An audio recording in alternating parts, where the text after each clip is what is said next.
അല്ലാഹുവിന്റെ ഹബീബിന്റെ ജന്മദിനം സന്തോഷം ഒരാൾക്ക് തോന്നിയില്ലെങ്കിൽ അത് പ്രശ്നം തന്നെയാണ്. പല രീതിയിൽ സന്തോഷിക്കാം. അന്നൊരാള് ഇപ്പോ നമ്മളെ പോലെ ആഘോഷിക്കുന്നൊന്നുമില്ല. നബി തങ്ങളുടെ ജന്മദിനമല്ല, നോമ്പെടുക്കാണ്.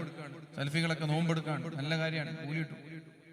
നിങ്ങൾ മുട്ടായി ഒന്നും കൊടുക്കണ്ട, പുതിയ കുപ്പായിടണ്ട, അറ്റ്ലീസ്റ്റ് മനസ്സിലൊരു സന്തോഷമെങ്കിലും വേണ്ടേ. ഹാലിളകുന്ന എന്തിനാ? ഈ ഹാലിളകുന്നതാ പ്രശ്നം. നബിദിനം വരുമ്പോ ഹാലിളകുന്നതാണ് പ്രശ്നം. സന്തോഷമുണ്ടെങ്കിൽ എന്തെങ്കിലും, നബി തങ്ങളുടെ ജന്മദിനം സന്തോഷമല്ലേ, അന്ന് നബി തങ്ങൾ ജനിച്ച ദിവസമല്ലേ, അന്ന് കുറച്ച് സ്വലാത്ത് കൂടുതൽ ചൊല്ലി, നല്ല കാര്യമാണ്. മനസ്സിൽ സന്തോഷം തന്നെ ഇല്ലെങ്കിൽ അപകടമാണ്. നമ്മൾ ചോദിക്കുകയാണ്, നിങ്ങൾ ഖുതുബ മലയാളത്തിലാണല്ലോ ഓതുന്നത്, റസൂൽ ഓതിയിട്ടുണ്ടോ? സ്വഹാബാക്കൾ ഓതിയിട്ടുണ്ടോ? 4 ഇമാമുമാർ ഓതിയിട്ടുണ്ടോ എന്ന് ചോദിച്ചാ ഇപ്പൊ മറുപടി ഉണ്ടാവില്ല. എല്ലാ അറബിയിൽ ഓതിയപ്പോ നിങ്ങൾ ഖുതുബ അറബിയിൽ ഓതാ. നിസ്കാരത്തിന്റെ ഭാഗമാണെന്ന് മഹാന്മാരായ പണ്ഡിതന്മാര് പഠിപ്പിച്ച ഖുതുബ പോലും അറബിയിൽ നിന്ന് മലയാളത്തിലേക്ക് മാറ്റി.